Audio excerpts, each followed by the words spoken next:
Welcome to my channel, the Algorithm channel. This is the very first video that I'm pulling off, so I'm kind of doing a run through of my very first video, and I thought ideally what I'd like to do is a ranking video. That's not to say that that's what I'm going to always do. I'm just going to be mainly about music. I figure just like themed music. I'm a bass player myself. I'm a bass player because of Iron Maiden pretty much, so I thought what a better subject to do my first video on. I play bass guitar, so Steve Harris is the man, and that's why I play bass today. Although I do a bunch of different styles of music, so I don't necessarily do metal music, though I did back in the day. But I haven't done metal music in a long time. I kind of play like folky songwriting stuff, and I play upright bass, or I play my P bass. Yeah, I thought this is my favorite band of all time, so I thought who's a better judgment of the way it should be than me. I've watched a lot of these, and so I thought, I'll throw my hat in the ring and see what's up. So let's get started. This is 17 studio Iron Maiden albums that I'm going to be ranking from worst to best. And when I say worst, as a lot of people say, it's Iron Maiden, so even their worst album is pretty okay anyways. However, I'm not one of these people that sit here and tell you that there isn't a bad album that Iron Maiden's made. There are definitely bad albums that Iron Maiden made. So these first couple of them, to me, I would put them in the vicinity of a bad album. I don't listen to it. I've listened to it lately to try to wrap my head around it and, do a proper video for it. And I've kind of moved my numbers around a little bit because of that. I've listened to every one of these albums just as of late, just any chance I get would plug in another one and kind of analyze it. So let's get started here. We're going to start on number 17, of course, my Iron Maiden rankings. Here we go. Not a big surprise, but it's going to be the X Factor. These are the Blaze Bayley years. So, I'm not a big fan of Blaze Bayley's vocals. I'm not a big fan of those albums, to be honest with you. They're not bad. They're definitely not bad, and it might surprise you, my ranking here a little bit. But this particular one, I will say that when you're ranking a band, you're ranking the band against itself, right? It's not like this is a great album in general in music or metal or however you want to categorize it. You're ranking this album compared to all the other albums that Iron Maiden has put out. So you're kind of comparing apples to apples when you're doing these things, in my opinion. So this is a pretty good album, but what's important to me as well is aesthetics. Like, I think that actually affects ranking to me, because again, it's Iron Maiden. I love pretty much everything they do. Just not these few first albums I'm going to mention, but it's a pretty cool album musically.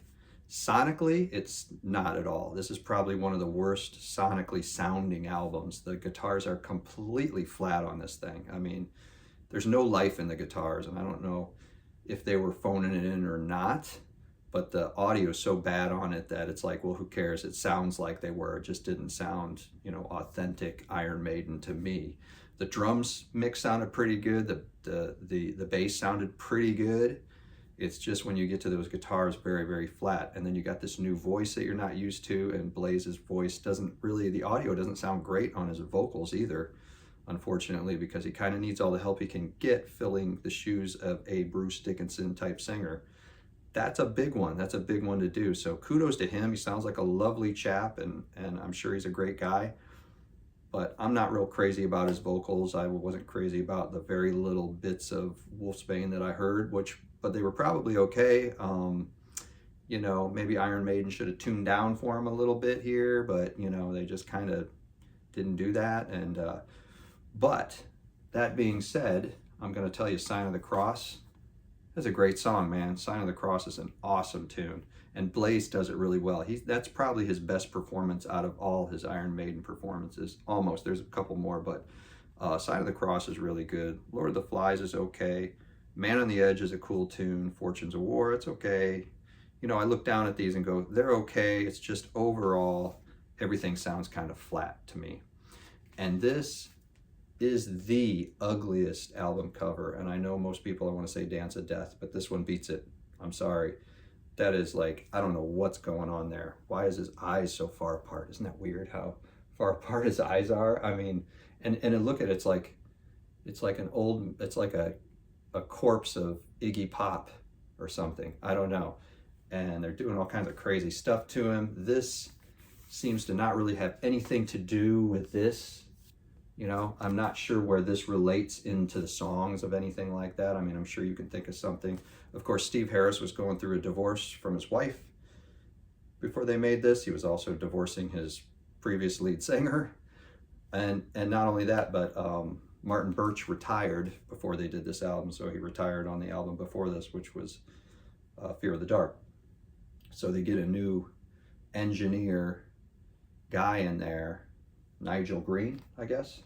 And yeah, Nigel, I don't know, man, what happened? But yeah, this came out in 1995, and I will give them this, and I'll give them credit. That came out during the grunge years. You know, we're in full swing by 1995, and there's no band, even as Teflon as Iron Maiden is, nobody was surviving the grunge thing. Even the grunge thing ate itself and didn't survive. I mean, it was just such a takeover of rock and roll music that it's like there was no exception. Everybody took a hit. And Iron Maiden, I think, took a hit from that. They also took a hit from, of course, they're switching lead singers. But I mean, they were taking a hit, I think, even before that from, you know, Fear of the Dark and all that. They were just still, it wasn't quite as relevant, it seemed like. And it seemed kind of like they were phoning it in a little bit. But yeah, so this one, I mean, I don't know what to say about the artwork. It's just really, I mean, I like gory, gross, cool things, but this ain't it. This is just icky. I don't know how to describe it. I don't like it.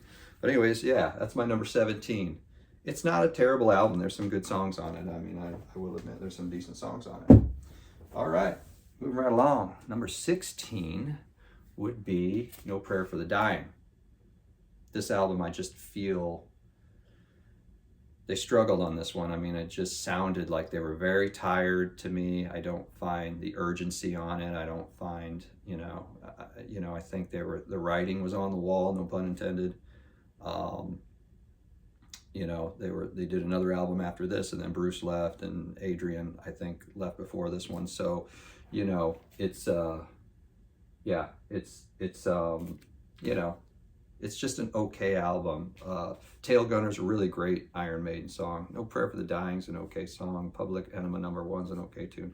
Fate's Warning's a really cool tune. The Assassin is silly. It's just a silly song. Run Silent, Run Deep's pretty cool.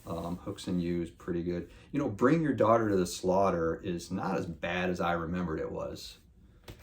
But it's not great, but it's not that bad. It's not that bad of a tune. I always thought it was like kind of cheesy or whatever, but then I listened to it and I'm like, no, it's kind of a cool, mean little fast number heavy hitter of Iron Maiden. It's kind of fun. Mother Russia is, I appreciate the effort, but it's just hard to listen to it. So that's just not one of mine. And Aesthetics, the album cover, this is one that kind of probably knocked it down from the next one. This is supposedly that's Rod Smallwood. It doesn't look like him at all. I don't see the resemblance at all. And what's he doing with his neck? You know, it's like the hand is not the way that it's supposed to be. It's kind of like his autonomy is just wrong there. You know, I'm trying to think what you call it. I don't know. His positioning is all off, I think, and it just looks weird. Look at Rod's hand down there, supposedly Rod. Look at that hand, how big and fat it is. That doesn't even look right. It looks like there's another finger on it or something, but there's not. There's 5 fingers. I counted them, and even that kind of hand, it doesn't look right. The fingers are too spaced apart. It's just not a great illustration. I don't know who did the illustration on this. This came out in 1990. And this had Martin Birch on it, you know, so, you know, he was doing his thing with them, and sonically it's okay. It's kind of weak, I think. I think it's sonically, that's another thing that I'm not real crazy about it. That's the back of it with the guys on it. It's kind of a cool shot. You know, it's okay. It's okay. That album is okay. This next one should be a fun one. So this is, let's see, that is 17. This is 15. Number 15 for me, I'm sorry to say, it's Senjutsu. So you saw my shirt and you thought that this was going to be way higher up. Okay. It's calculated. Hold on one second here. Get a little drink. My little coffee. Don't listen to that either. Don't be fooled. Don't be fooled. So yeah, not a big fan of this album. It just didn't quite do it for me. You know, this came out, I guess, in 2022. You know what? I can't tell you when it came out. Why? Because one of my pet peeves, it's got two front covers. There's a front cover there and a front cover there. Why? Why would you do that? Just pick one. Just pick one. Maybe move this guy over and put this list of the songs down there. Get rid of the Senjutsu, get rid of that freaking thing, or put it somewhere else, and then just do a list of the tunes. So when you put the album on, you can flip to it, and you can go, oh, this is the song that's playing, you know? This is one of my pet peeves. I don't really like that when they did that. It seems lazy to me, like, well, we don't know. Steve likes this one, but Rod likes this one, but you know, Bruce has really likes the sword guy, of course, but, you know, said, just do both. We'll do both. So, whatever. It's got a open gate fold on it here, which is okay. I'm not real crazy about this aesthetically. I like this stuff aesthetically. I do like the two covers. They look pretty cool. This, not so cool. It's kind of sparse or whatever, and it's just taking up all this space. It's like, what is the point of this? Of course, there's 3 records in here when you get the vinyl because the album is so freaking long. See, this is the way I like to fold it. So you go like that, see? So they do leave that option. I guess that's what they meant to do. I don't know. But nonetheless, the whole thing is, it's not really a favorite of mine. So starting out with Senjutsu, you know, that's just a really mid-tempo sort of tune. It's got a really cool drum beat to it, but it's okay. You know, it's kind of boring, to be honest with you. Stratego is a great song. Love Stratego. Writing on the Walls is the banger on this album, pretty much the best song on this album, I think. Loved it when it came out. So excited for the album to come out, and then just kind of like, heard Senjutsu, went, that's okay. Stratego came out, I was like, hell yeah, that's it. And then Writing on the Walls, and then Lost in a Lost World, I was like, it's okay, but it's just a little bit like, you know, mellow intro in the beginning, mellow intro in the end, and a bunch of riffs happen in the middle, like over and over again. That's kind of the Steve Harris formula a little bit these days. Days of Future Past is a cool little banging tune.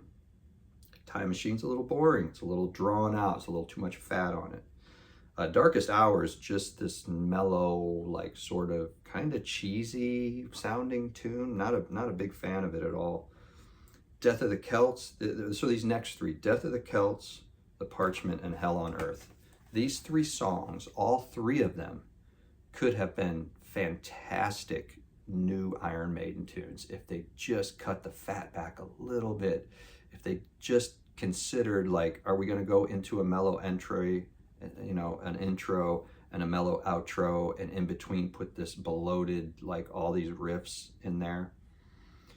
You know, they should have held back a little bit and just cut each one of these songs back, and it would have just been like banger, banger, banger. I don't care if I don't really care for, you know, Darkest Hour. Everything on here is just a banger. You know, I would have accepted Senjutsu tune and went, okay, they're just easing into it with a mid-tempo tune. They've never done that before or something. But that's not the case. This thing is long. These songs are very, very long. And it kind of loses interest. Now I'm going to say Hell on Earth. Here's another thing on this album that I don't like. I'm putting it down like I hate it. I don't hate it. I dig the tune. I dig the album. It's pretty good. But one thing that I don't like, and I think they've started this maybe in Book of Souls, possibly, but they do this where they keyboard plays or the guitar plays Bruce's melody line of how he's going to sing the verse, plays it in its completion, like does an entire verse of what Bruce is about to sing, and then Bruce starts singing the same thing. I do not understand why you've wasted these precious minutes on letting us know the pitches of where Bruce's voice is going to go and how his dialect is going to deliver the verse. Just let the guy do it. Just let him do it. You don't have to like remind us or give us a hint. It's kind of like giving us the punchline before you give us the joke, or putting the carriage before the horse. It doesn't really make sense, and it sounds a little cheesy and hokey sounding. Just let Bruce do it. And then I've noticed a lot of times they match up and they still play the melody, the same thing, with his voice then on top of it. So now we're even hearing the keyboard part again. It's like just really, really way overthought and overdrawn. And that's kind of the downfall of the new Iron Maiden. I totally accept it because I freaking love these guys and they're fantastic and they can get away with a lot with me. So I'm okay with it, but it's just a thought, just a little thought. Anyway, all right, man. What are we down 3 now? So now we're on 14.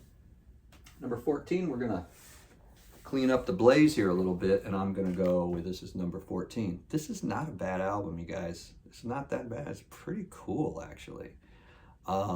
There's a lot happening here, and this is where we get into the aesthetics, making one of these albums rise up a little more for me. It's important to me because when I was young and got into Iron Maiden, I got into the theatrics, I got into the different Eddies and what was going on. He was such a mystery to me that I loved part of that, and it's part of my freaking soul, you know? So it actually weighs on the album, I think, on what the album cover looks like. I'm sorry to say, just with me, I just mentally do that. This is a badass album cover. I like this album cover. This is what Iron Maiden does with their album covers.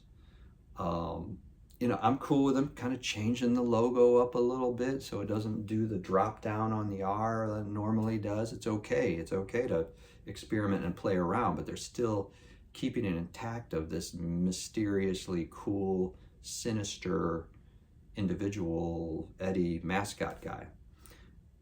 The virtual, not virtual, this is virtual 11, but the X Factor had nothing to do with the album that I could see. This is an Iron Maiden album. You got these guys down here playing football, and that's like Steve Harris when he was a kid, he'd play football.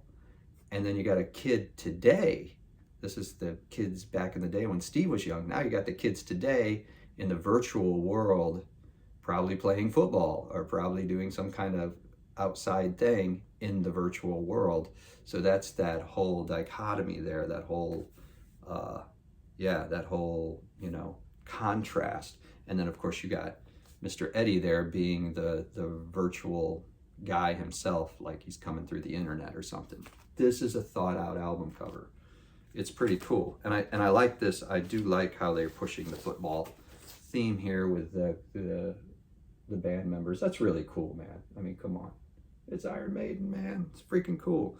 And you got the pictures of the guys, a little cheesy, but I just like that. I like the layout of it. I like how the virtual 11 is. Very cool, man. Very cool album cover. There it is. It's a badass picture of the band right there. Even Blaze looks pretty badass there. Blaze sounds better on this album, I think. He sounds a little more like taking the reins a little bit. You know, he's getting in there and he's like, this is my baby. I'm doing this. He just sounded a little more oomph to his vocals and everything. And I'm going to tell you, Future Real, the very first track, that's the banger on here. That thing is awesome, man. I love Future Real. Like I went back a couple times and listened to it, and you know, that's impressive. The Angel and the Gambler is silly. It's silly. I'm never listening to that tune again. That annoys the crap out of me. Lightning Strikes Twice is pretty cool. The Klansman is an awesome song. Love the Klansman. Very cool, man. When Two Worlds Collide, cool tune, man. I like it. The Educated Fool. Don't Look in the Eyes of a Stranger, and Como Estas Amigos. They're pretty decent tunes. Running time is 53 minutes 22 seconds. That's an album. That's an album, kids. You don't have to you don't have to overdo it here. So got the mix down much better on this one. Just much better. Really got it down. And you know, I guess Nigel Green got it together on this one. I think the mix is good.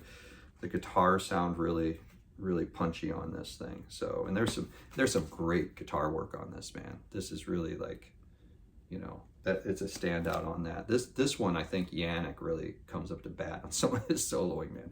He's badass. I mean, he's really good. I'm not crazy about him live. You know, when I go see a Maiden show, I stand over on the Adrian side, the Dave and Adrian side, even though I'd really like to stand in front of Steve, but Steve comes over there a lot. So he really makes sure he gets everybody kind of equal time. But I don't stand over the Yannick side just because he's just flailing around. I don't know. It's a little funny to me. But anyway, he's a good dude. I like him. This might be a shocker, possibly. I don't know, or maybe not. But I'm gonna go with Dance of Death. Now, of course, this goes down in the rankings a little bit. Why? Because the album cover kind of sucks. Kind of a shitty album cover. And you know, this is you know, the songs in here are pretty good. I mean, we're starting to really get into like albums like, okay, these are no longer, this is the point here where I'm like, this is not a bad album. So we're starting to really get into some stuff here. I like this album. It's pretty good. I'm not totally displeased with this album cover. It's not that bad. I totally agree that what's going on in the foreground is just ridiculous, and the fact it's in the foreground is ridiculous. But man, I love this flooring pattern that they have here. I love the Eddie. Look at Eddie. How badass is that, man? As Death. And I don't mind the kind of the character girl around him and all that kind of stuff, and the goat head dude and all that. It's pretty cool. It's pretty cool. I like the logo. They kind of brought back the original type there, it looks like. Or no, that's the new and improved Iron Maiden type. I like the type in the Dance of Death on there. Open it up. Not really sure what that's all about, but it's kind of cool. You know, it's all the guys in there. Gives all the info. This came out in, when did this come out? So this is a Kevin Shirley tune here. On my list, this is where he starts, I guess. So this is in 2003 that this came out. It's a pretty decent album. I like Wildest Dreams. I like Rainmaker. No More Lies is drawn out. They should cut, you know, half of the verses didn't need to be in there. Other than that, it's a pretty good tune. Munziger, I love that song. Some people think that's not a very good song. I love it. Dance of Death is awesome. Gates of Tomorrow's okay. New Frontier is okay. Passchendaele is a banger on here. It's a great song. Face in the Sand is okay. Age of Innocence is okay. And Journeyman's okay. Really strong material on this album. This is an album I will play every now and then. So now we're into albums that I pull out and play. Those other four, I probably did not. So where are we at? Are we at 13? 14, 15, 16? No. We're at 14. No.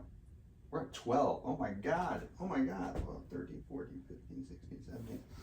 All right, number 12. We're just banging it out here. We're gonna bang it out. This is an album, much like that last album, that I would have ranked it lower if I would have just done it cold and not like re-listen to things again and just kind of put it on. I would have kind of ranked this thing a little, I should say higher, a little worser. I would have ranked it. It kind of, you know, made me think of, you know, kind of re-listening to it with different ears at a different time, because I was a different person when this album came out, so I wasn't big on it. But now I kind of like it. I kind of dig it and kind of put it on every now and then. And that is Fear of the Dark. First of all, let's talk aesthetics. Look at that album cover. Is that like not one of the coolest album covers That is badass to me. I love that Eddie. I mean, how cool is it? You can see it's Eddie. It hasn't like, they haven't got so far away that he's some kind of superhero or some kind of like robot or anything. It's Eddie. It's clearly him, and he's coming out of a freaking tree, man. It's badass. Love it. Fear of the Dark. There's some stuff on here that's bad. I am admitting that, but for the most part, this is a really decent album. It's a really pretty decent album that I'm starting to kind of like. There's the inside of it. This came out in 1992. You know, we got who's producing on it. I guess it does not say. Oh yeah, it does. Sure it does. Yeah, it's got Martin Birch on it. I believe this is Martin Birch's last album before he retired. This is where things got weird, and of course Bruce left after this as well. There's some, you know, I can feel some disengagement there, but it still sounds pretty good for a guy who's about to like blow the whole deal. He sounds pretty good on it. Now, there's something that's happening to Bruce's voice in these two albums that we talked about already. I wanted to mention it on this one because I think it's way worse on this one than it is on the previous one, which is No Prayer for the Dying. It sort of started a little bit in Seventh Son of a Seventh Son, and I haven't heard anybody talk about this, but you're going to know exactly what I'm talking about. Bruce started to develop this sort of, and it was totally intentional. It was something that you have to do. You can't, it wasn't this, well, my voice is changing. It wasn't that. He was starting to get into this sinister vocal, that I'm going to call it. And it's just this, you know, be quick or be dead. It's this like, except for the high pitch there, it's not the high pitch, but it's just that sinister voice that he's doing. I can't do it because, of course, nobody has vocal cords like Bruce Dickinson, but it's annoying as shit. And on this album, whoo, does it a lot. And he kind of ruins a few songs by doing it, in my opinion, where I started really getting into this album. This album would make it up the chart even more if he would have just been Bruce Dickinson, just like he was previous or how like he is now. I mean, he would have just done so much better. He just put so much, and maybe having a little bit of it is in there is okay. Like I say, he was doing it on Seventh Son. It was this quality of his voice that was this high pitch sort of voice, but not high in tone necessarily, or note, but high just in this, higher in his body, more in his neck area and his head area, and less from the diaphragm that he's so known for. And I missed it on this. This album would have ranked better, in my opinion, if he would have just been Bruce Dickinson 100% on this, but it's just my opinion. You're going to hear it, and you can't unhear it now, so I'm sorry that I've ruined those two albums for you, but man, they're hardcore. But Be Quick and Be Dead is a fantastic banger of an Iron Maiden tune. From Here to Eternity is okay. Afraid to Shoot Strangers is okay. Fear is the Key is cool. Childhood's End is really cool. Wasted Love is really cool. Fugitive's okay. Chains of Mercy's pretty good. The Apparition's pretty good. Judas My Guide is okay. Weekend Warrior's okay. Fear of the Dark.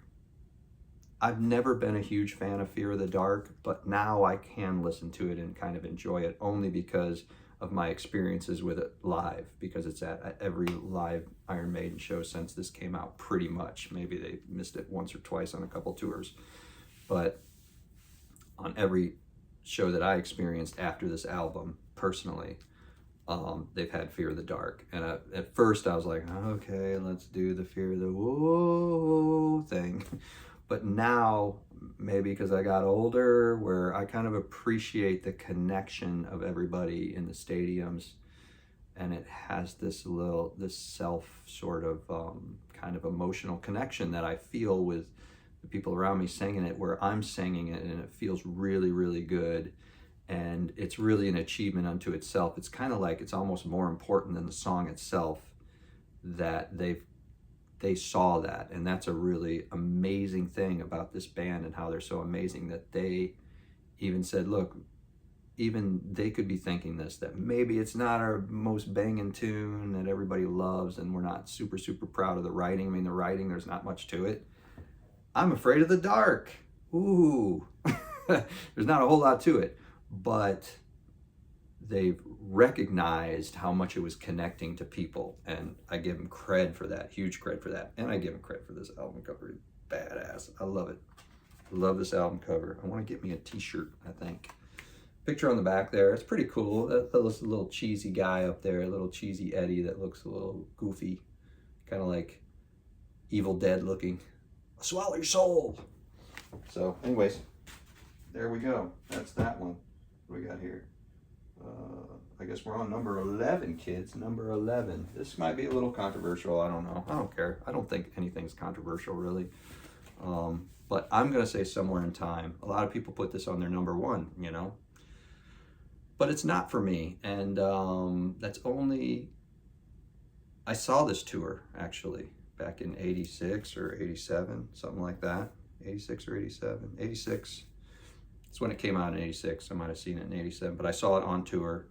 It's the first time I ever seen Iron Maiden, was this tour.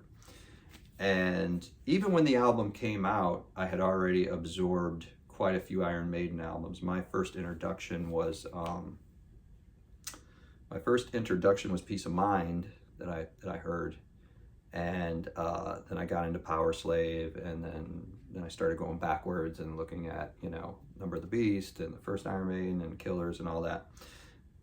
So I was there when this was released. Cognitively, I was there when this was released to the world. And I remember getting it and going, I wasn't super crazy about the keyboard thing at that time. I was kind of hooked into like, it's missing the grit. This sounds too polished to me. Now, years have gone by, and I mean, listen, we're at number 11. This is a fantastic album. It's fantastic. There's no question.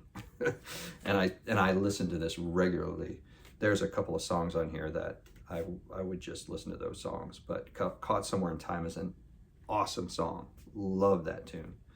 Wasted Years is okay. I've kind of, again, it was more of a commercially viable tune for them that I didn't appreciate at the time, much like Fear in the Dark.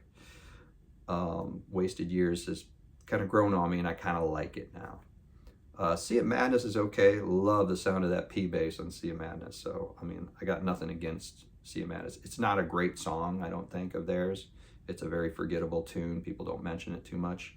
But I will tell you the clackety, clankety, messy business of Steve Harris on Sea of Madness. And I could get into, and maybe I should do videos of just his bass playing, and because there's songs that I don't like, but I love his bass lines on it, you know. Heaven Can Wait's kind of like drawn out a little bit to me. It's okay.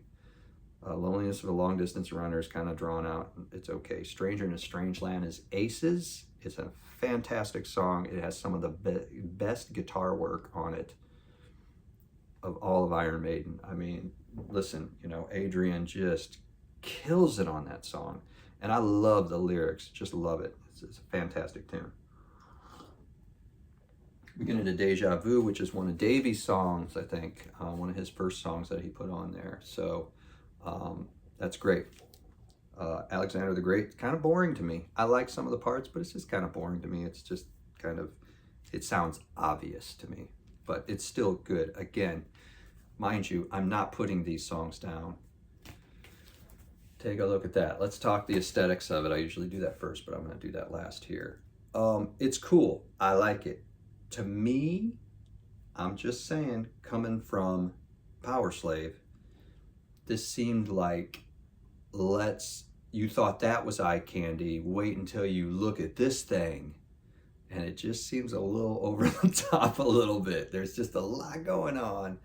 And I think it's a little goofy. The guy is there and he's holding a brain, and hey, you know, it's fun. Listen, it's Iron Maiden. It's fun. It's fun stuff.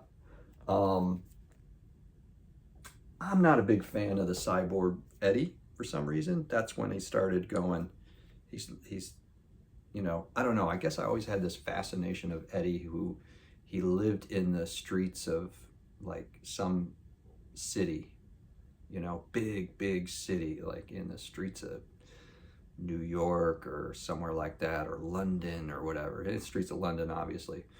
And just in the slummy areas, and he was just like a serial killer guy. And so this doesn't really say that to me anymore, you know. This is like, oh, he's a cyborg dude or whatever. I get it, you know, this is when the keyboards hit, all that. It sounds way better than I think when it first came out. I've really grown to really, really love it. It's Iron Maiden, y'all. It's Iron Maiden. Come on. Very cool. They brought back their other logo there. See, they got the good logo. All right, so that's one. We're down to 10. Holy crap, holy spicoli. We're down to number 10, kids. We're getting pretty serious now, so A Matter of Life and Death. Fun album, great album, some fantastic work on it. Aesthetically, I think it's pretty good. It's not great. Eddie's kind of hiding in there, but I do love the overall look of it. At any rate, I do love kind of what's going on in there aesthetically. It's got Eddie in there. I mean, you can see his face, and the album itself is really good. It's just a really good album, man. Different Worlds, great opener tune. These Colors Don't Run, fantastic song. Brighter Than a Thousand Suns, fantastic song. Pilgrim, really good tune. The Longest Day, fantastic song. Out of the Shadows, fantastic song. And this next one, it's up there, man. It's really up there for me. I don't know why. It's a little unorthodox for Iron Maiden, but it is the reincarnation of Benjamin Bragg. I love the whole thing that they did, trolling everybody online about it. If you don't know that story, look it up. Iron Maiden trolled the entire fan base of Iron Maiden fans.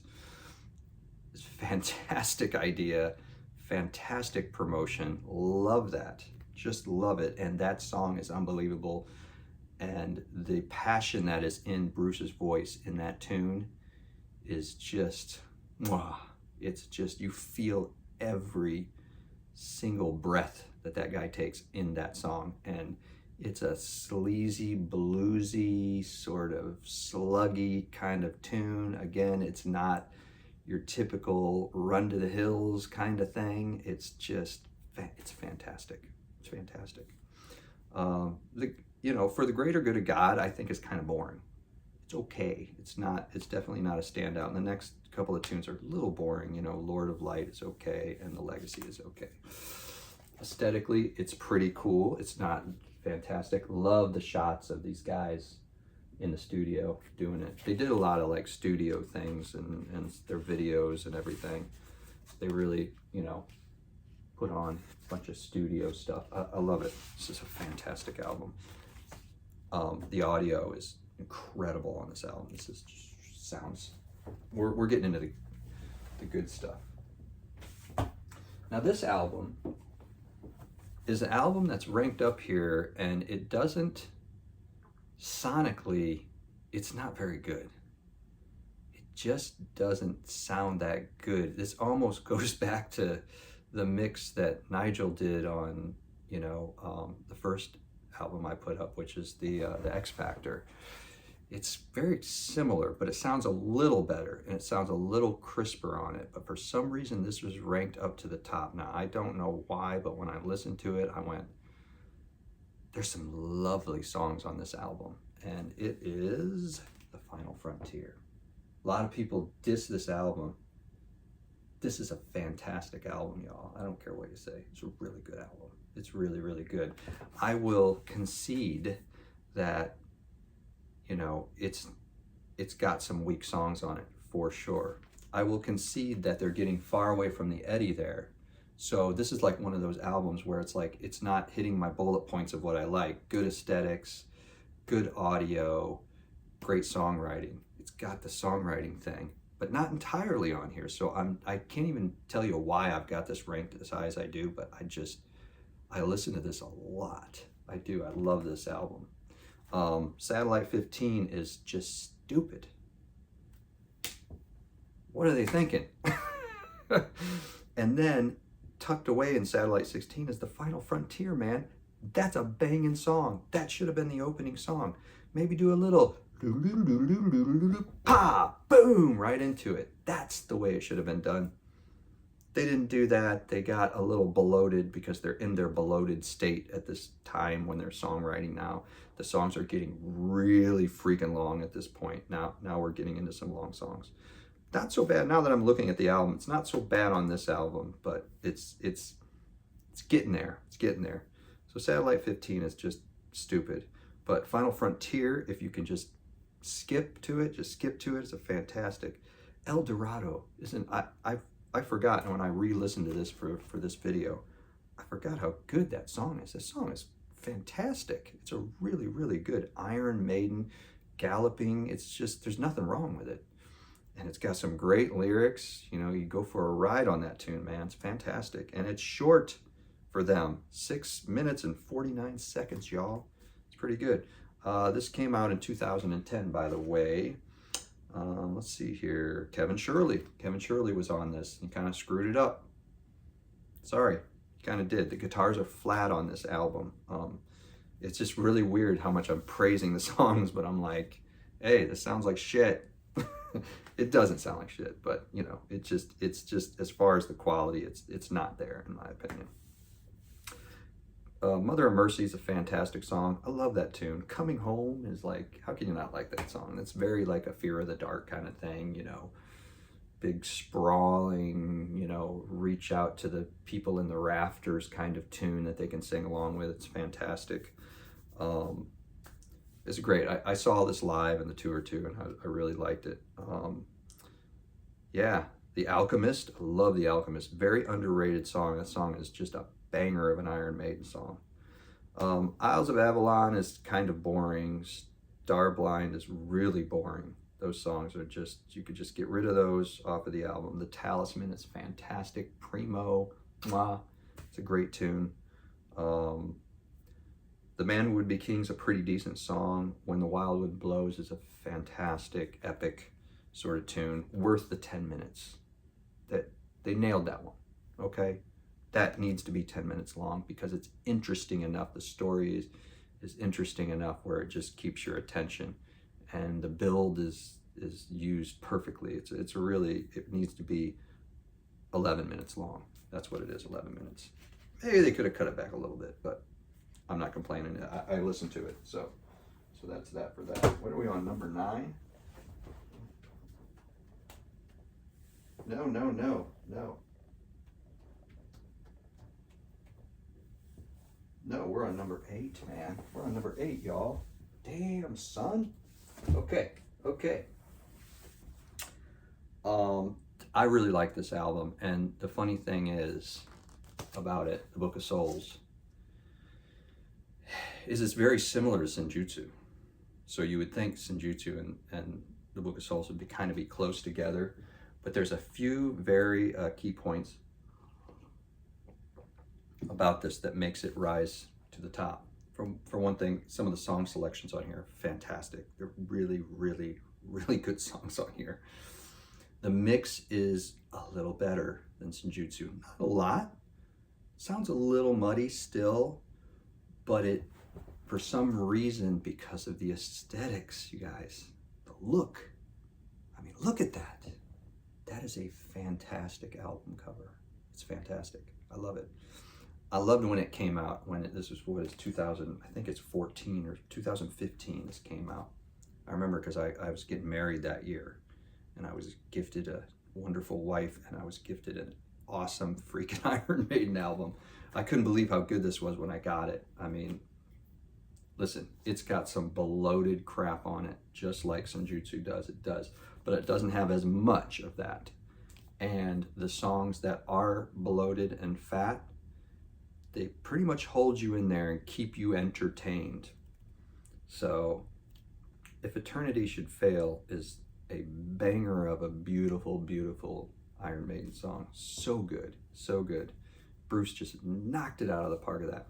And I gotta say, Bruce's vocals on this it's kind of interesting. You can tell that something's up on this.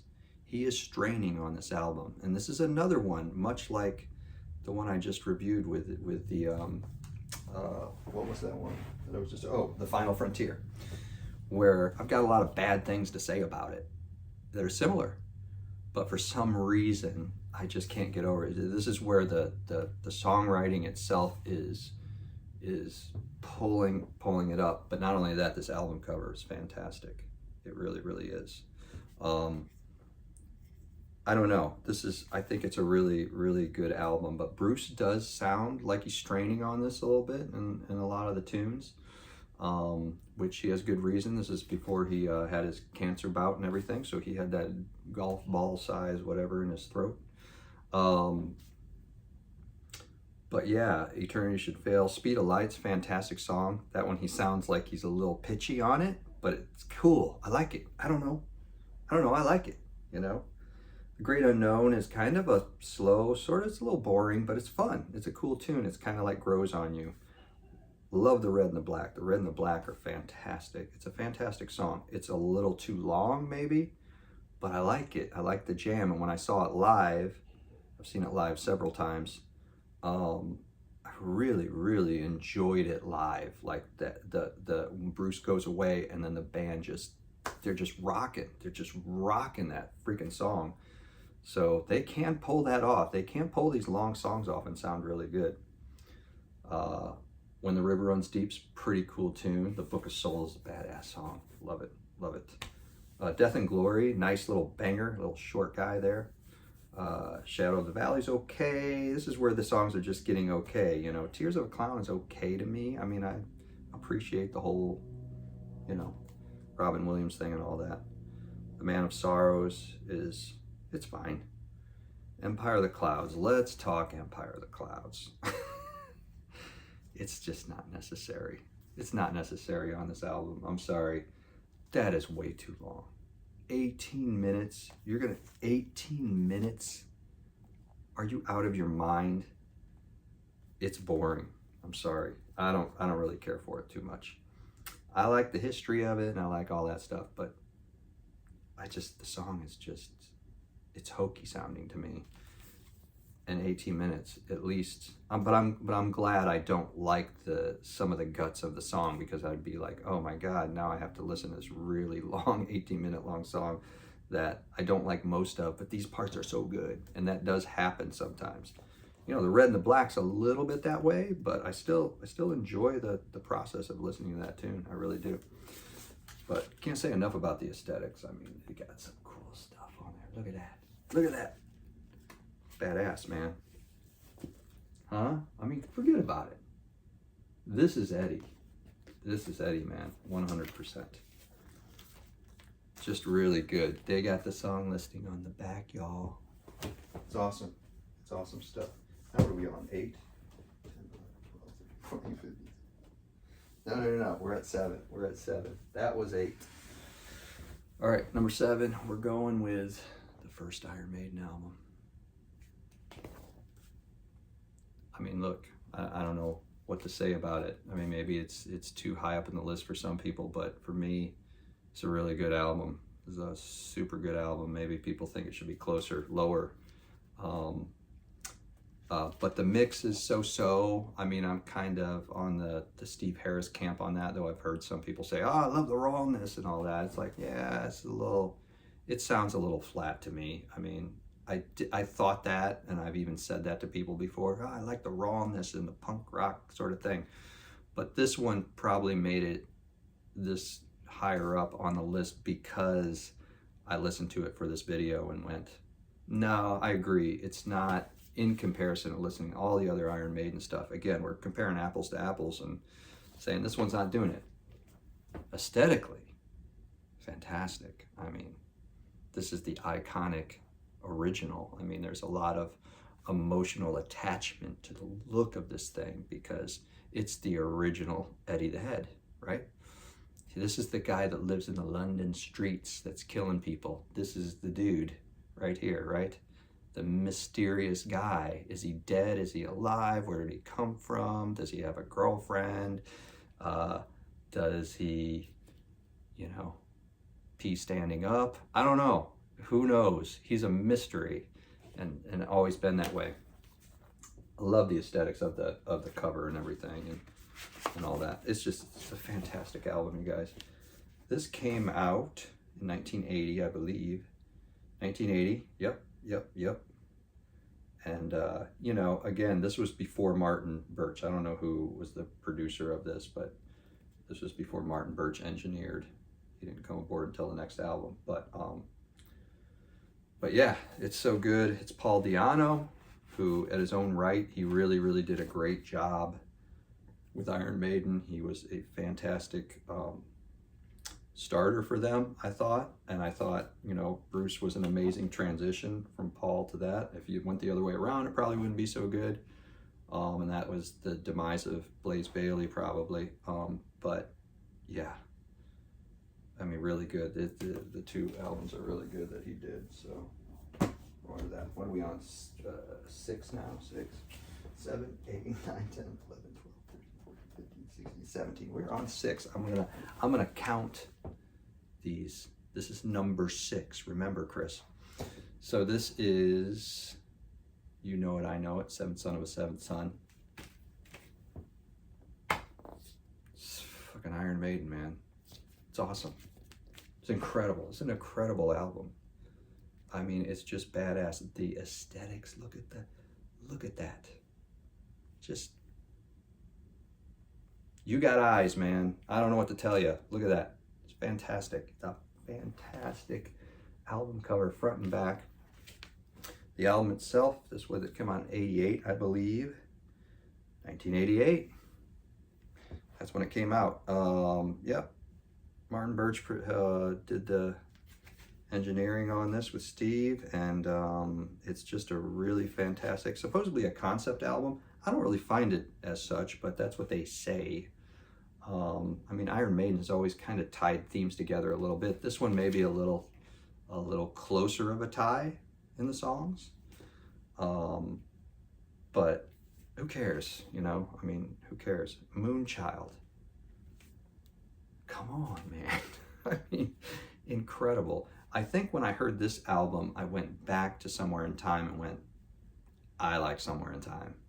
I officially like it. Because Moonchild, of course, they open up with the keyboard thing. I'm like, here we go. Now we're going to just write it home. They do a great job on keyboards on this album. I mean, just really, they've got some fantastic stuff, and they use it in just the way that they should. And it's really good. And it did make me go back and kind of appreciate the synthesized guitars, but now they're using real synthesizer, like keyboards on this stuff. Bruce sounds freaking amazing. There's some of my favorite bass lines on this thing. The drums sound fantastic. Everything just really sounds wonderful. This is a wonderful album. I just don't know what to say about it. Moonchild, Infinite Dreams is probably, it's close, or it is one of my favorite Steve Harris bass lines to play. I love to play that song. Like, I regularly throw it on my box here and just rock out with that tune, because it's challenging. It's so interesting sounding. He's got so many variations of sort of the same thing that he's doing over and over again. I just love it, and I love the tone of his P bass on this whole entire album. Just the tone he gets on this album is fantastic with his P bass. Can I Play with Madness is everybody knows that tune. It's kind of their one-off thing. It's not that bad. It's, again, I've listened to some of these catchier ones, these radio-friendly ones, and starting to appreciate them a little more and going, it kind of rocks out. So, you know, I'm just being a baby. The Evil That Men Do. Oh, fantastic. Seventh Son of a Seventh Son. It's a great song. It's a fantastic tune. That's where that sinister voice starts coming into play, by the way. It's in there. You got to listen to it. And same with these other ones. The Prophecy is pretty good. That's kind of a weaker song for me on this thing. The Clairvoyant is fantastic. Only the Good Die Young is superb. Just fantastic. It's great. It's great, man. What did I say? It was 6, so this is 5. This is number 5, and it is Killers. Great album. I mean, come on. Killers. Look at that. It's Killers. I mean, what else do you need? I mean, this is it. This is the London serial killer, right? Look at, this is the London streets back here. Look at those clouds. I mean, you just stare at that for hours. When I was a young kid, young lad getting into this stuff, I was just like, I would look at this for hours, look at the window and see the cat in the window and all that. Fan freaking tastic. See little Derek Riggs's little signature thing there and go, what does that mean? Oh, it's a signature. It doesn't mean anything. It just means Derek Riggs painted it. You know, you got the sex shop down there and the Ruskin, and so good, man. It's just so good. It's so good. That looks like it's from the first Iron Maiden tour right there. Maybe it wasn't. Maybe that was Killers, but that, I don't know. It might have been Killers, but they got the first Eddie in the background there. That's when they were really, that's probably the Killers tour, I'm guessing. They were probably really developing this when we play Iron Maiden and the little head comes out, or big head comes out. Got Martin, Headmaster Birch in there. They even put a picture of him in there. I kind of like how they do that. Like they, you know, they give cred to their manager, their crew. They got the killer crew, and you like know these characters like around the band. I just love how they do that. Just love it. Fantastic album, you guys. You're not gonna go wrong with Killers. You just ain't. All right. That was 5. Number 4. I just find that this album is just really fantastic.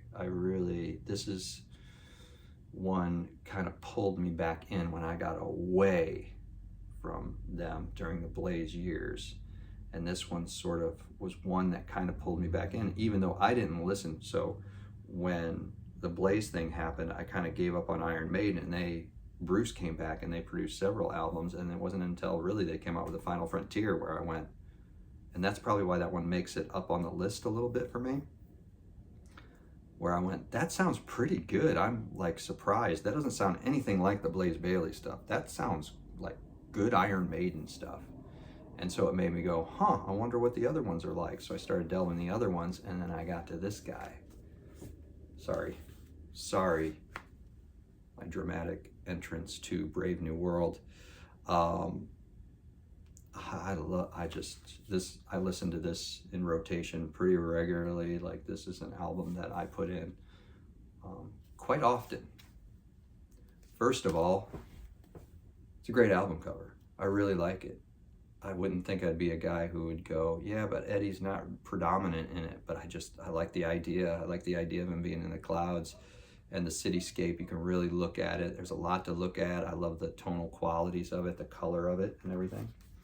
Love this photograph of the band here. How cool is that? Come on, man. Bruce with short hair. That was his first introduction. Like, I have short hair now, which was great. I mean, he looks fantastic like that. I kind of not keen on his long, straggly gray hair these days. I think it makes him look older, but that's just my opinion. But yeah, very, very cool, man. Just love this album. So this album came out in 2000.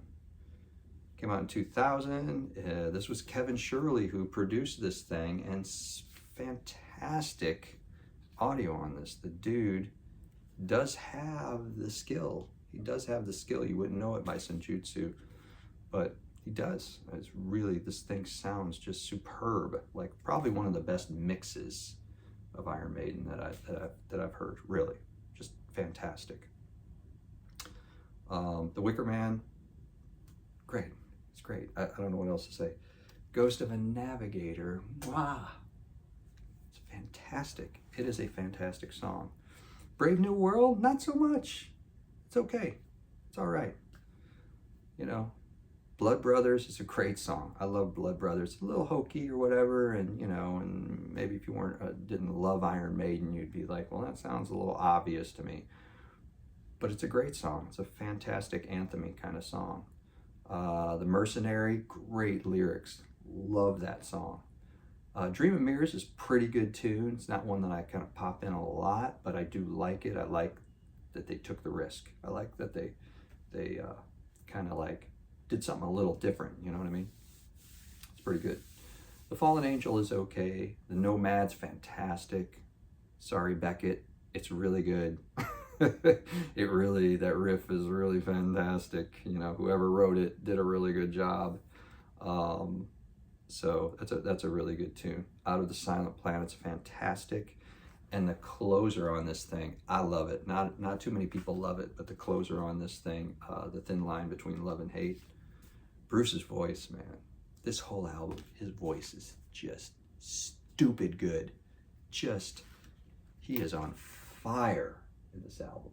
I mean, he is engaged and just on a mission. All the guys are on a mission on this album too. They got Bruce back, they got Adrian back, and you could tell they were just like, we're going to take over the metal world once again and take no prisoners. That's what they did on this album, and that's why it's ranked so high. For me, it easily sits in the likes of Seventh Son of a Seventh Son, or any of those albums, you know, Killers, anything. It easily sets there. It easily sets in the likes of my next album. Number 3 would be It's a Peace of Mind. Some people, this is their favorite album. It's not my favorite album. Now we're kind of getting down where you guys can kind of do the math and see what's coming. But this is, I'm going to have a hard time just saying anything even slightly bad about it. I mean, we're at all these albums, these past 3 albums, and the next 3 are like 10 out of 10s. I mean, they're just, I don't know what to say about it, man. I mean, look at that. This is my first image I saw of Iron Maiden right there. You know, this was the first one. My neighbor had the vinyl record. He had the vinyl record. And I remember pulling it out and going, what the hell? It was like one of those, I don't know if I like it yet. And then we put I'm like, play this. And he played it. I'm like, I don't know if I liked it. And I remember thinking, there's some weird clankety sound, like the mix is weird on it or something. Like, oh no, that's the bass. Why is it all clackety clankety? You know, well, this bass player, he plays really hard, and that's what he does. Well, come to find out, he actually doesn't play that hard. It's actually just his tone. He actually plays really gentle playing, which is fascinating, right? But that's what got me into playing bass, was just hearing that and hearing, you know, Nico's intro into, you know, Where Eagles Dare with that drum part, and then just kicking in, and just these clankety, wacky, mean, aggressive sounds were just like, whew. I didn't even know if I liked it so much, I didn't even know if I liked it yet. It's like, that's when you know it's good, right? That's when you know it's good. I mean, come on, man, look at that. Dude sitting around a table, it's kind of cheesy and cool. Love it. And I love the picture of Rod and Martin, I believe. Is that who it is? Oh no, it's Derek. It's Derek Riggs and Martin there in that little picture. A Peace of Mind. It's Where Eagles Dare. It's greatest. It's just like one of the best songs. Revelations. This is where where my mind goes when I think of this. This is Bruce's introduction into songwriting with the band. This is what he was throwing in the ring, because he couldn't on Number of the Beast. He wasn't able to write because he had some legalities with his last band. So Revelations is the first one that appears that he wrote on this album. I'm not sure how it appeared to the band, but I just find that fascinating, that if your lead singer had been with you for a year or so in an album, and then you say, okay, now what do you got? Let's see what you got. And he showed you, you would be like, wow, Revelations, that is a hell of a kick-ass song. Flight of Icarus, awesome. I believe that's a Bruce and a Adrian thing, I believe. I don't know. I could get into all that kind of stuff, but you know, that's gonna bore it. Yeah, Smith and Dickinson for that one. Die With Your Boots On. Those sound like Smith and Dickinson type of tunes too. Yeah, Smith and Dickinson and some Harris is in there. But I love that stuff. I love hearing where the songs all came from, but I don't have time to go over that. Die With Your Boots On, it's an okay tune. I like it. It's fun, you know. It's probably a little bit why it's... There's a couple of tunes in here that kind of put it at that number 3 spot for me. And that would be one of the songs, though I do like it.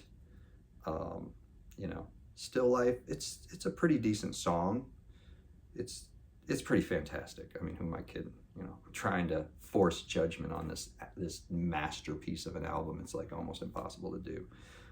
Quest for Fire is a fun tune, man. I mean, a lot of people don't like it. I think it's okay. You have Sun and Steel, which I really like because it's about Miyamoto Musashi, and I also, as you can see my swords up there, I'm also a swordsman of sorts. I do Kali, but anyway, To Tame a Land is probably one of my favorite. On this album, To Tame a Land is my favorite, and it's definitely maybe my favorite, right there, maybe just above Infinite Dreams is To Tame a Land as far as bass playing goes.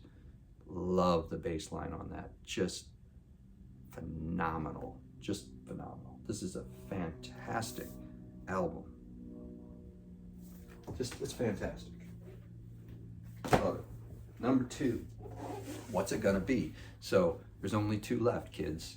And you know I haven't mentioned some key ones. Well, those are the ones that are left. So which one's it gonna be?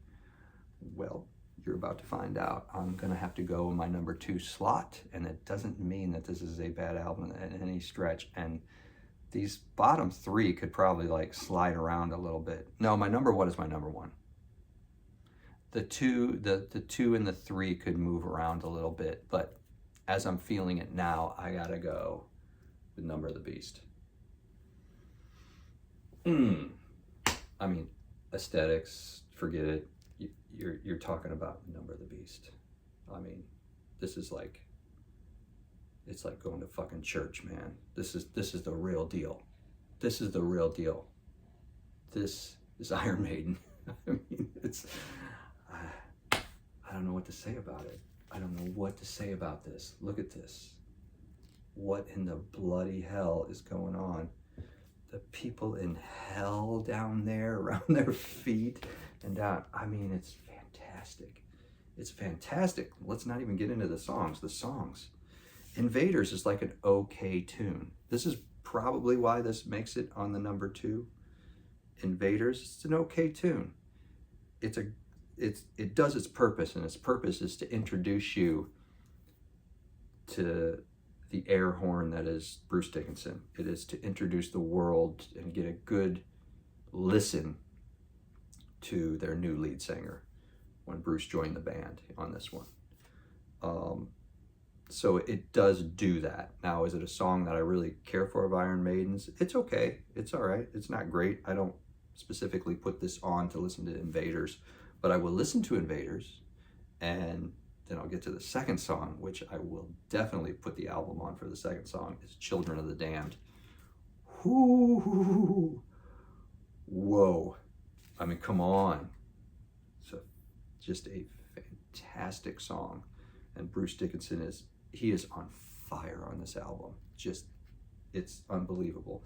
And the whole band, I mean, the P bass on this is just, it's mean and freaking naughty. I mean, it's just so good. It's so good.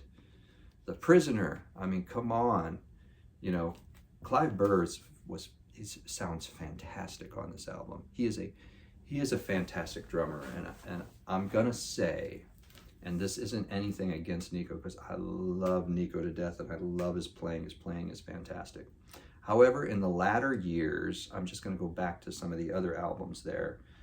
I've noticed, and this is what I noticed big time in Senjutsu, and why I'm gonna give more excuse why that's so low on the list. I just noticed that a lot of the fills that are in Senjutsu are the exact fills that are in the previous 3 or 4 albums. Exactly the same sort of thing, where I could tell that Nico was like either getting tired, or the imagination was gone. He was just, his life was changing or whatever, and he was just kind of holding his own on it. It's not to put him down in any way whatsoever, but I just did notice that in Senjutsu was painfully obvious that things were kind of getting phoned in a little bit, like, okay, well, we're going to do that riff that's very similar to that one, so I'm going to do my thing that's very similar. It's like, it just didn't have that you know, experimental side to it of like, I'm going to try different kind of patterns here. It's like, no, it's the exact same patterns. So I did notice that. So now when we're talking about Clive Burr, I think he's a very different drummer. He had a certain energy there that was a little bit more on top of the grooves, where Nico was more solidly planted in the grooves. So you can know that both of those things are a complement, but that's just how I feel about them as being a bass player and played with a lot of drummers in my time too. You just, you know, you get a sense of these things because the bass player and the drummer, you're trying to lock in together, of course, as they say, and you know, so I pay attention to a lot of that stuff. So that's just how I feel about this. I think that Clive Burr outdid himself on this album in particular, even over Killers. This thing, I mean, he just does it really kind of holds the album together. And then you've got this new singer that's soaring over everything. You know, Steve and Adrian and Dave, they kind of sound like they did on Killers. It's kind of the same sort of like, which is fantastic. But those two bookend elements seem like Clive brought his game up. And of course, just the changeover of the vocal difference between from Paul to Bruce is just fantastic. And it made this album just absolutely dynamically beautiful. And just, this is a wonderful album. Just love it. And I love the whole Satan thing. I'm sorry. I just, you know, you can put Satan in anything and I'll be like, yeah, I like it. Number one, then you know it, we know it, we all know it, and most people agree. No surprise. Power Slave. I mean, let's all just take a moment. Light a candle. Let a hush go over the room, and let's just sit and think about that. I want us all to just meditate on this for a second. You ready? Just a little moment of silence. It's going to be so worth it. Just take a moment and soak in Power Slave.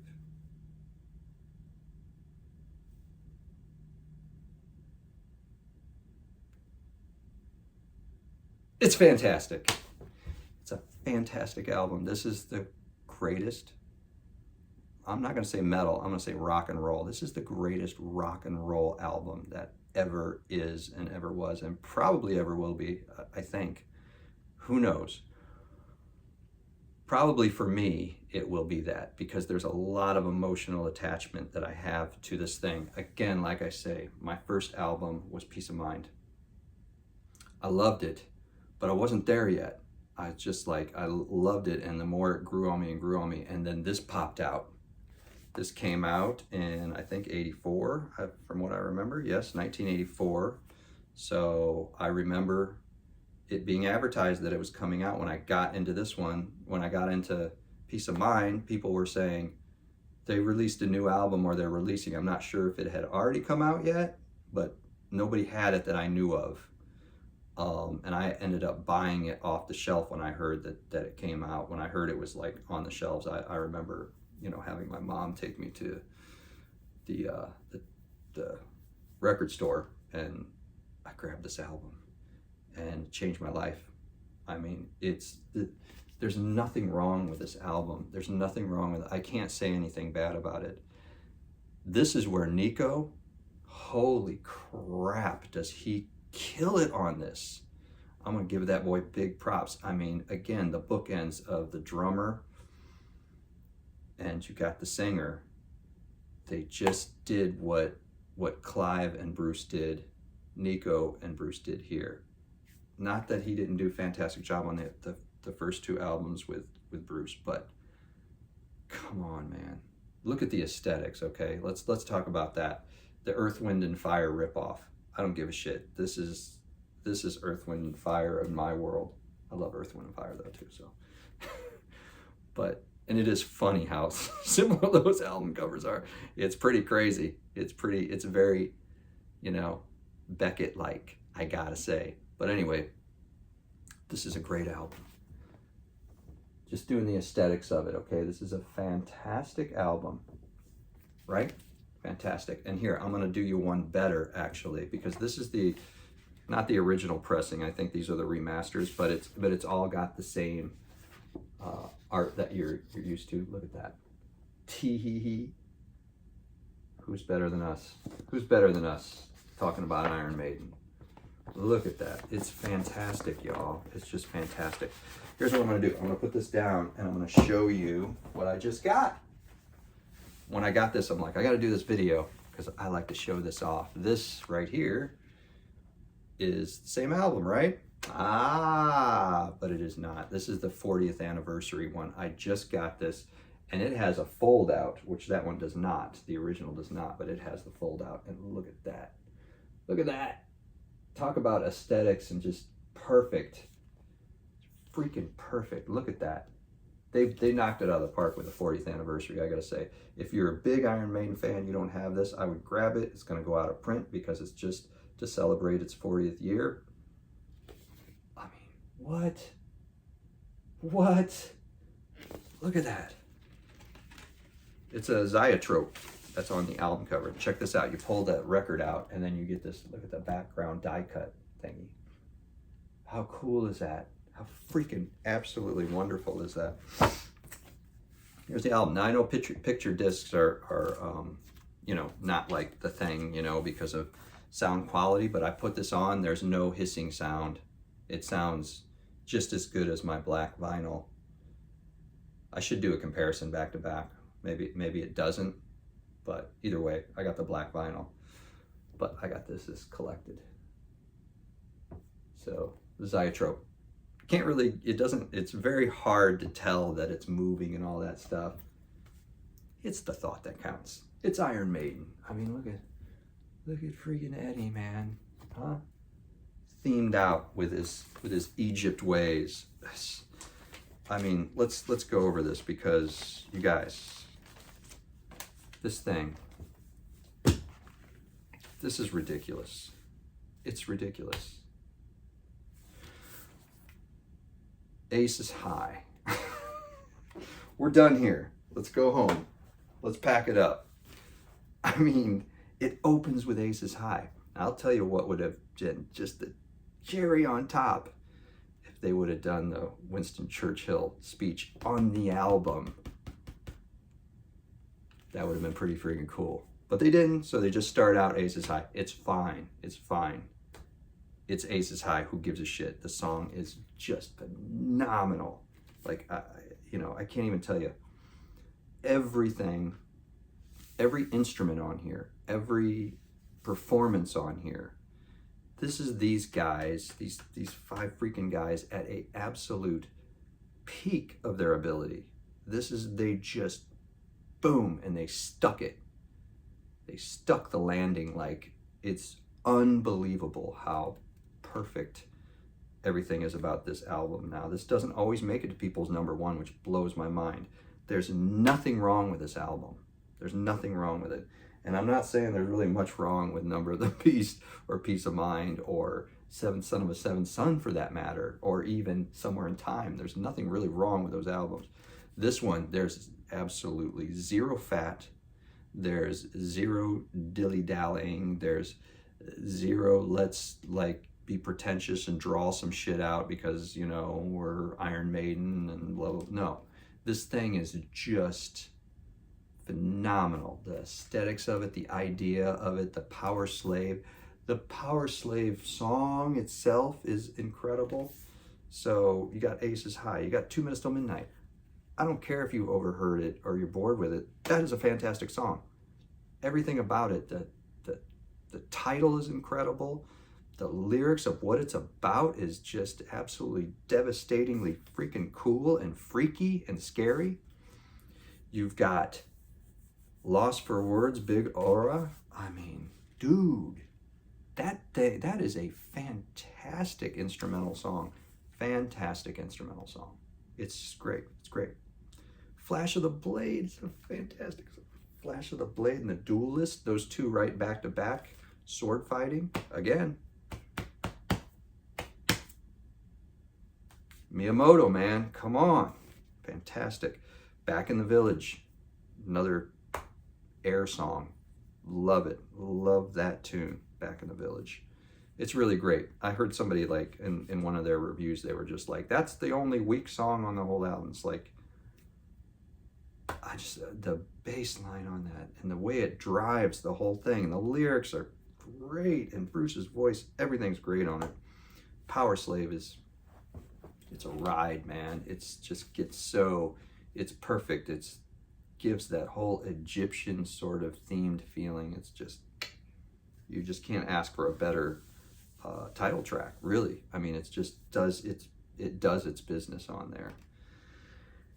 And then after Power Slave, you have, in my opinion, probably the greatest rock and roll song that ever was and has ever been written. This thing, Rhyme of the Ancient Mariner, is just, and it's funny. It's like it's like one of those things, and a lot of times about Iron Maiden, like, I don't know why I like some of the stuff. It's about a poem, and its lyrics. The lyrics are the poem. And of course, it's arranged differently, and it's kind of set up so it can be a good rock and roll song, granted, but there's still a lot of it is, most of it, I think all the lines are from the poem. It's just positioned in a particular way. And it's really fantastic. It's a fantastic 13-minute long epic song, and you feel like it's 4 minutes long when you listen to it. That's how good it is. It's so good. It's so freaking good that this thing is just incredible. It's incredible. So that's it. That's my number one. I got a couple of honorable mentions that I do want to point out that very instrumental into my listening to Iron Maiden, and that would be the Live After Death album. This to me is the greatest live album that ever was. And you know, it's kind of funny because Bruce mentions that he's not even really super happy with his vocals. And I'm not super happy with his vocals in the beginning when he starts out on Aces High. So I see what he's talking about. He's kind of airy and out of breath on that, you know. But then when they kick into 2 Minutes Till Midnight, it's fantastic. Aesthetics, I mean, come on, man. Look at this. What? Stupid. It's stupid, y'all. Honorable mention, Live After Death doesn't follow in the rules of a studio album, but this thing is, forget it. Second honorable mention, another live one, would be Flight 666. Their mighty comeback with Bruce. It's just, aces on this thing, man. Look at that. I mean, come on. If you want a live album, this thing sounds fantastic. The sound quality on both these are just phenomenal, and it's tons of fun stuff to look at, you know, artwork and all that kind of stuff. So anyway, there you have it. My first video is a little longer than I thought, a little over an hour, but listen, we went through them all, and I gave you my honest to God thoughts about it, and hope you enjoyed it. You probably skipped up to the number one, which is fine. I did that a lot too myself, so who knows what you missed. Anyway, I'm gonna probably post this up on my Algorithm YouTube channel. Like I say, the channel is gonna be about music and just my thoughts about music and my own personal opinions and my experiences with it. Again, I play bass, and I've been in numerous bands, and you know, I've played all different kinds of genres of music. I love playing bass. Steve Harris, the mighty Steve Harris, inspired that in the beginnings, but I get into all kinds of like old 70s funk music, and you know, Sly and the Family Stone to Vulfpeck to Tower of Power, you know, and I get into folk music. I love folk music. That's what I currently play right now. So some interesting things coming on the channel. It's not going to be all metal music. It's going to be just music, wherever that goes. All right. So thank you once again. If you would like to subscribe to my channel, hit like, hit subscribe, leave a nice long juicy comment. If you're an Iron Maiden fan, up the irons, shoot me a couple of horns. And if you are a big Iron Maiden fan, you go and see them. I live in Florida. You might see me pop in a show. You know, maybe we'll catch each other. I'm on the fan page, the fan group, whatever you call that. So I'll be on the floor. I'm always on the floor at Iron Maiden concerts. So hope to see you there. All right, peace out and up the irons. See ya!